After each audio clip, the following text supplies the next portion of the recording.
Live from our 7 Tasmania studios, your nightly news with Joe Palmer begins now. Good evening, everyone. A major recovery operation is underway in the Central Highlands tonight after a truck rolled off a road near Bothwell. It was carrying a 70-metre, 20-tonne wind turbine blade, making the clean-up effort a big headache.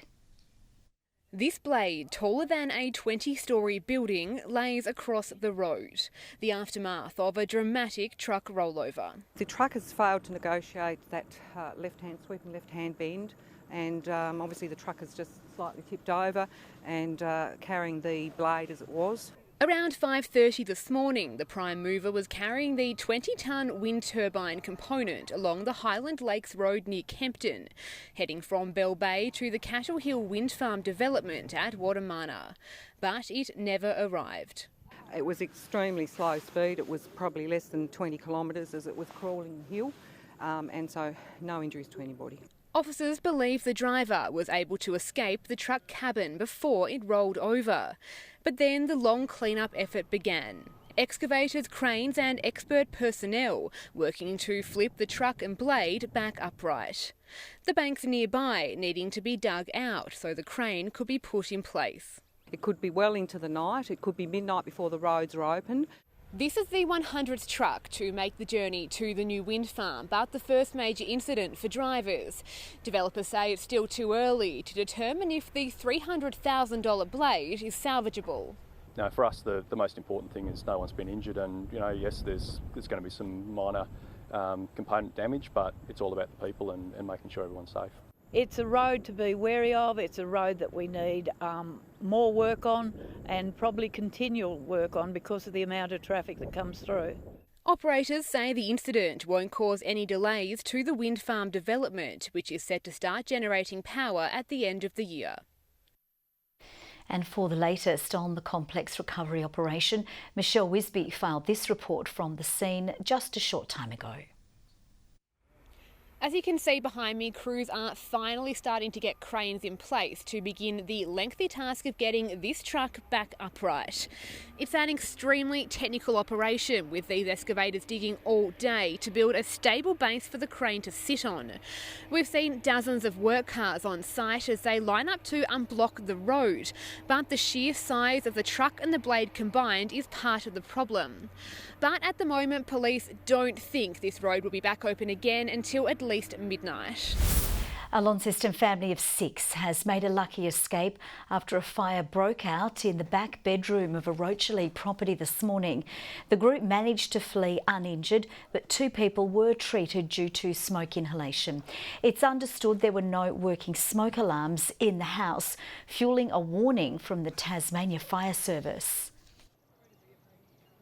We're a little bit worried about lack of smoke alarm, and we just got to stress at this point that every place should have a smoke alarm, at least in every bedroom and in the hallway. An investigation into the cause continues. Police have arrested and charged an 18-year-old man over the alleged armed robbery of Coles in Kings Meadows on the 7th of September. It's alleged the man of no fixed address threatened staff with a knife when he tried to leave the store with a trolley full of goods. He's also facing unrelated charges of motor vehicle stealing and unlawfully setting fire to property. The driver, accused of deliberately hitting a man in Prospect Vale, wept and begged for forgiveness a day after he was arrested. Accused murderer Joshua Joseph Barker faced the 4th day of his Supreme Court trial, with hours spent examining technical evidence surrounding the tragic day. This is the aftermath prosecutors allege Joshua Barker is responsible for. Dale James Watson was mowed down on March 9 last year. A day later, his accused killer told police he had no memory of the incident. The confronting hour-long interview was played to jurors today, leaving some in the public gallery in tears. Mr. Barker spoke of being bashed 9 years before by men with metal bars in Prospect, an incident forever changing him. He spoke of God, angels and demons, before making this admission at the end. I accept full responsibility for his murder. I didn't mean to do it. I just went back to my past to see what was done to me. He finished the interview with these words: "I just want to say sorry, truly. I want to say sorry to his family." Mr. Barker is pleading not guilty to murder. His defence has raised questions over his mental health. The court also heard from a crash investigation officer who calculated the vehicle's impact speed was between 40 and 47 kilometres an hour. Senior Constable Michael Ribke said there was no sign the Ford Ranger had used brakes, adding there was no evidence to suggest the vehicle was ever out of control. The trial continues tomorrow. Sean McComish, 7 Tasmania News. The Launceston City Council has voted to scrap its Australia Day celebrations, despite threats of repercussions from the federal government. Its citizenship ceremony will now be held a day earlier, on the 25th of January, following concerns the date was insensitive to the Indigenous community. It's the second Tasmanian council to move its celebrations after the Flinders Council. 2 Tasmanian drivers are lucky to be alive, according to a Deloraine truckie who witnessed a near head-on collision in the state's north yesterday. This shocking footage capturing the moment a brazen driver overtakes the truck, narrowly missing an oncoming car on a blind corner along Mole Creek Road. The oncoming car moved to the side of the road and reduced its speed. Obviously, they don't know the consequences of their actions, so it's not about a ticket and 3 demerit points. It's about finding out, does this person understand the severity of their actions when they're on the road doing stuff like this? It's the latest in a string of near misses caught on camera, with similar incidents taking place earlier this month.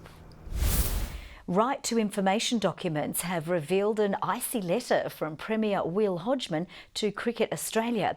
Sent in May after the fixture was revealed, the Premier said Tasmanian supporters are disappointed. Just one international match was scheduled in the state this season. He said recent years had been similarly disappointing. He's since met with Cricket Australia. There are a whole range of factors that influence the international fixturing, and we'd love to see more international content here. The Premier says talks with the organisation have been positive.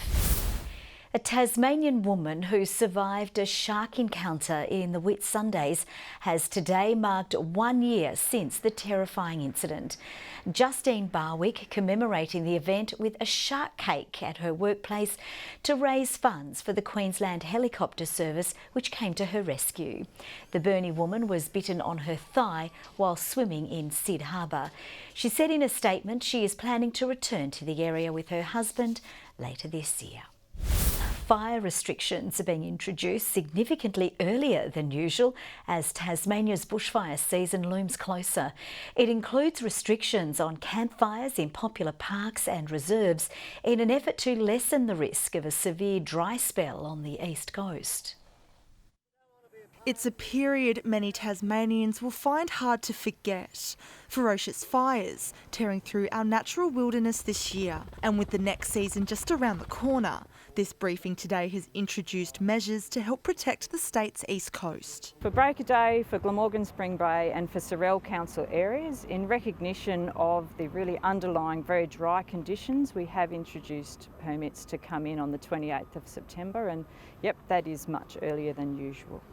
The early start also applying to activities in parks and reserves on the east and northern coasts of Tasmania. The restrictions include campfires, pot fires and any other solid fuel stoves. Where we have conditions on the east coast and the northeast that we are facing this coming season, there is a very real risk of campfire escapes. Fuel reduction burns have already begun to clear some of the dry soil and vegetation throughout the east coast. The area experienced a short spell of heavy rain earlier this month, but it's not enough to make up for long-running deficiencies. Long-term rainfall deficiencies are in the order of around 400 millimetres, so we're nowhere near sort of ending the drought. To end the drought in the east, we will require a prolonged period of above-average rainfall. And with more dry weather headed our way, authorities say all Tasmanians should be preparing now. We're asking you to make your bushfire plan, to discuss it with your family and to be prepared. We're asking you to start to make sure that you're clearing around your gutters and your homes and you're preparing your property for fire. More advice can be found on the TFS website. Ruby Kamain, 7 Tasmania News. Tasmanians affected by disabilities have taken to the field at Blunston Arena. A day of inclusive community cricket aimed at getting more people involved in the sport. Naden Hall only began playing cricket last year at a come-and-try day. He's now aiming to represent Tasmania at the National Inclusion Carnival in 2020. Yeah, I'm hoping to get there one day. One day, that'd be good. That'd be a goal for me. Cricket Tasmania and Inclusive Innovations this afternoon gave cricket fans affected by disabilities the chance to play. Young and old took part in activities, testing their batting, bowling and fielding. Bringing everybody together, a whole range of disabilities, and just giving them the opportunity to play cricket.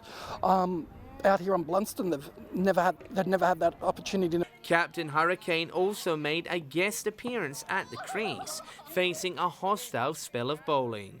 Jason says he hopes this event will help change society's perceptions of disability. And they're building these amazing ramps to these doors that are closed within society. So what we're trying to do at Inclusive Innovations is open those doors. Cricket Tasmania says the sport is an ideal activity that can be adapted to suit a variety of abilities. People here who play mainstream cricket in regular club competitions, and there's people who clearly couldn't play in that format, and cricket's really fortunate that our game's really easy to modify. Coming together with people with other disabilities, and people have fun playing cricket. Cricket's a sport and you're meant to have fun. John Hunt, 7 Tasmania News. A major multi-million-dollar redevelopment for a Tasmanian school has today taken another step forward. Brand new concept drawings have been released for Melville School following consultation with the community, staff and students. The $25 million revamp will include a new administration centre, upgraded facilities and sports grounds, plus a child and family learning centre. The second community consultation round will run from today until November 1. Stepping out of the classroom and into the kitchen, students from 3 southern Tasmanian schools were cooking up a sweet storm in a dessert challenge today. In a program run by the Beacon Foundation, they prepared and plated their dishes before presenting them to industry experts to judge. The initiative aiming to give students an inside look at professional hospitality careers. It actually allows students to use their creativity to design a dessert, plate it up, take it from beginning to end, and then work in a commercial kitchen with the rest of the staff and learn how a kitchen works. The winning student will have their dessert placed on the specials menu at the Claremont Hotel. A Hobart man is about to embark on a 7-day challenge to raise funds for a local mental health organisation. Named Laps for Lads, ultramarathon runner Ben Hurst is aiming to run over 2,000 laps of Guildford Young College's oval. Training with students from the school today who'll be joining him on his attempt to raise over $20,000 for Speak Up, Stay Chatty. I wanted to highlight the suicide rate in Australia.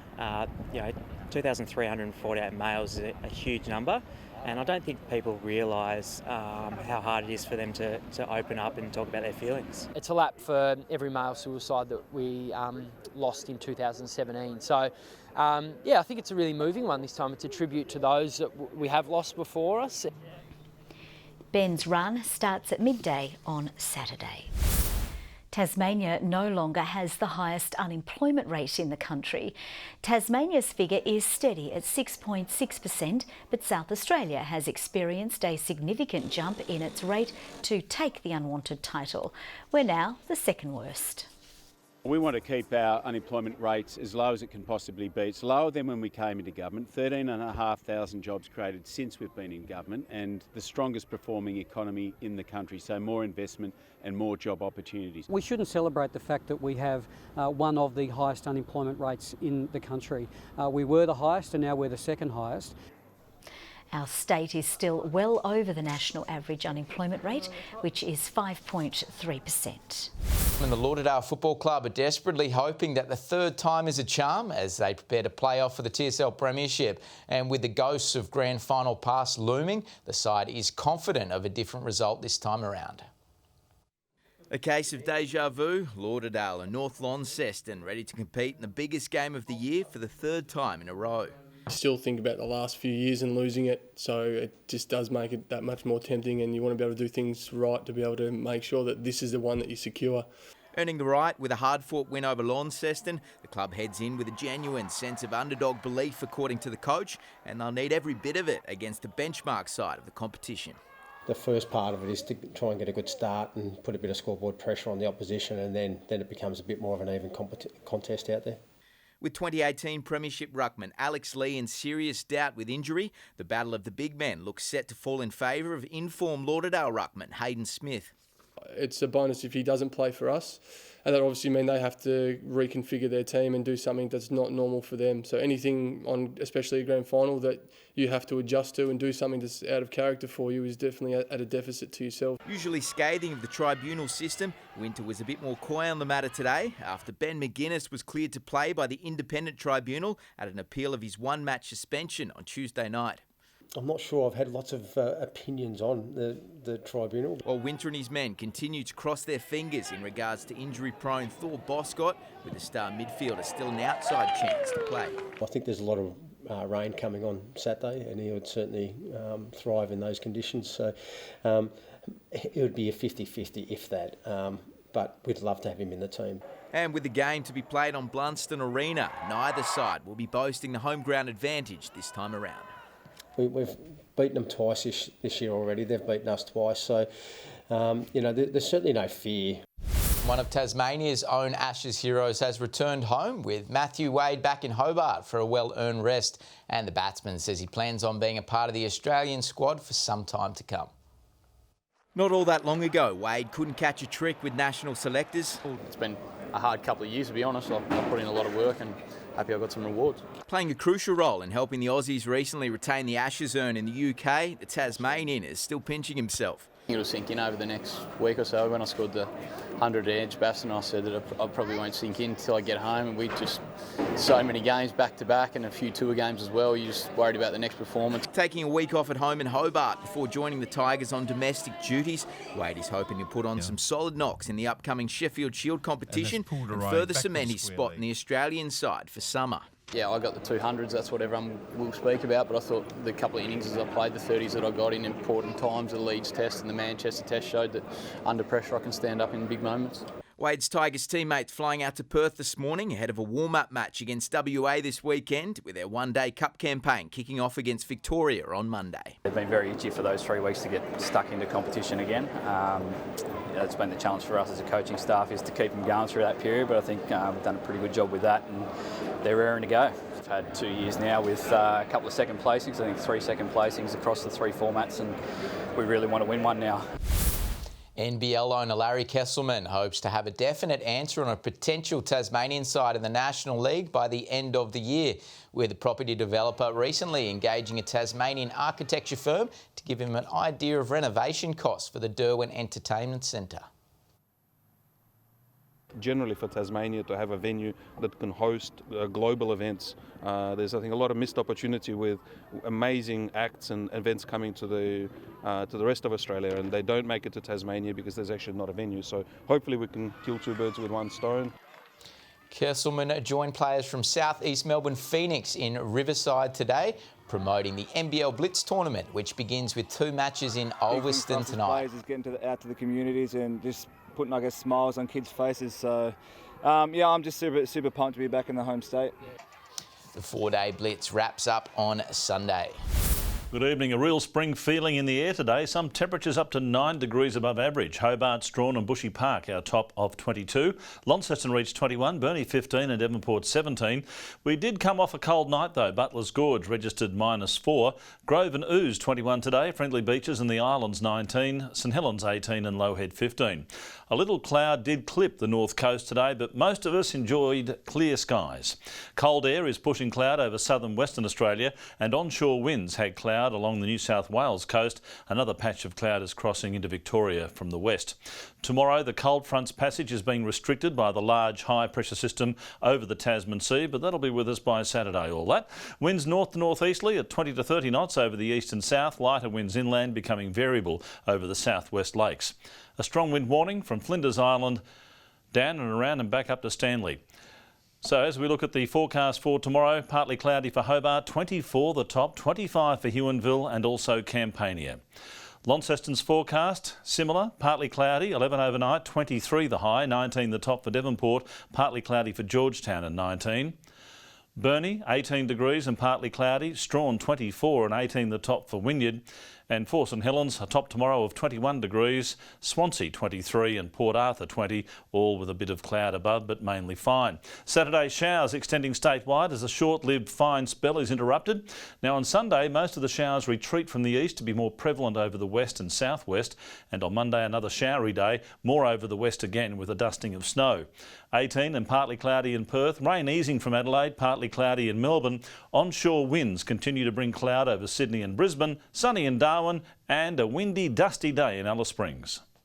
Still clear conditions around the state at the moment and the temperature's holding up pretty well. Joe, I've got this Powerball worked out. I've got a ticket which guarantees me the Powerball already. How easy is that? And if you're not here tomorrow night, I know you've won. I won't be telling you if I have. Look, just before we leave you tonight, we are thrilled to let you know that one of our senior camera operators, Josh Goodger, welcomed his first child, a little boy Harrison, into the world last night. Our congratulations to Josh and Kath. We couldn't be more thrilled. That's all from the team for now. Good